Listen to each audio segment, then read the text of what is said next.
മീഡിയാസിലേക്ക് സ്വാഗതം. പുഷ്പ 2വിൻ്റെ 21 ദിവസത്തെ നമ്മളേവരും കാത്തിരുന്ന ആ ഒരു ഒഫീഷ്യൽ അപ്ഡേറ്റ് വന്നിരിക്കുകയാണ്. സിനിമയുടെ കളക്ഷൻ റിപ്പോർട്ടുകൾ പുറത്ത് ഒഫീഷ്യലായിട്ട് തന്നെ വന്നിരിക്കുന്നു. ഏതാനും ദിവസങ്ങളായിട്ട് സിനിമയുടെ കളക്ഷൻ റിപ്പോർട്ടുകൾ പുറത്ത് വിട്ടില്ലായിരുന്നു. ഇപ്പോൾ വന്നിരിക്കുന്ന കളക്ഷൻ അനുസരിച്ചിട്ട് 1705 കോടിയാണ് സിനിമ നേടിയിരിക്കുന്നത്. അതെ, സർവ്വകാല റെക്കോർഡുകളും തകർത്തെറിഞ്ഞുകൊണ്ട് ഏറ്റവും ഫാസ്റ്റസ്റ്റ് ആയിട്ട് 1700 കോടി ക്ലബിൽ കയറുന്ന സിനിമയായി മാറുകയാണ് പുഷ്പ. ഇനി വെറും 105 കോടി രൂപ കൂടി മാത്രം ബാഹുബലിയുടെ കളക്ഷൻ റിപ്പോർട്ടുകൾ അല്ലെങ്കിൽ റെക്കോർഡുകൾ തകർക്കാൻ വേണ്ടി.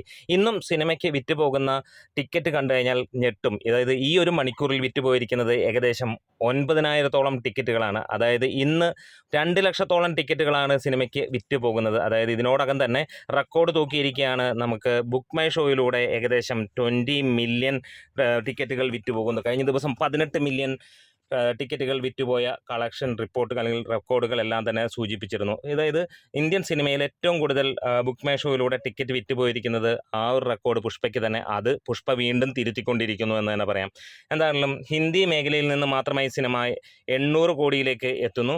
അതായത് ഒരു പക്ഷേ ഹിന്ദി സിനിമകൾ അല്ലെങ്കിൽ ഹിന്ദി മേഖലയിൽ എന്ന് മാത്രമല്ല ഹിന്ദി ഫിലിം വേൾഡിൽ തന്നെ നമുക്ക് പറയാം 1000 കോടി നേടുന്ന ആദ്യ സിനിമയായി മാറും പുഷ്പ എന്നുള്ളത്. അതായത് വലിയ താമസമൊന്നുമില്ല.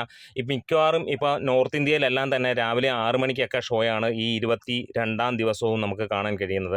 കേരളത്തിൽ മാത്രം സിനിമയ്ക്ക് വലിയ രീതിയിലുള്ള ഒരു തകർച്ച തന്നെയാണ്. എന്ന് വെച്ചാൽ നമ്മളുടെ ഇവിടുത്തെ വലിയ ഹിറ്റുകൾ ആകുന്ന സിനിമയുടെ കളക്ഷനാണ്. പക്ഷേ സിനിമയുടെ ബഡ്ജറ്റും കാര്യങ്ങളുമൊക്കെ വെച്ച് നോക്കുമ്പോൾ കേരളത്തിൽ ഒരു വലിയ പരാജയമാണ് സിനിമയ്ക്ക് നിൽക്കുന്നത്. ഏകദേശം 20 കോടിയോളം മാത്രമാണ് കേരളത്തിൽ നിന്ന് ഈ സിനിമ നേടിയിരിക്കുന്നത്. അതിൻ്റെ ഡിസ്ട്രിബ്യൂഷൻ ഇവിടെ എടുത്തിരിക്കുന്നതും 20 കോടിയാണ് എന്നുള്ളതാണ് അറിയുന്നത്. അതായത് 20 കോടി ഇതുവരെ ടച്ച് ചെയ്യപ്പെട്ടിട്ടില്ല എന്നാണ് ട്രാക്കേഴ്സ് പറയുന്നത്.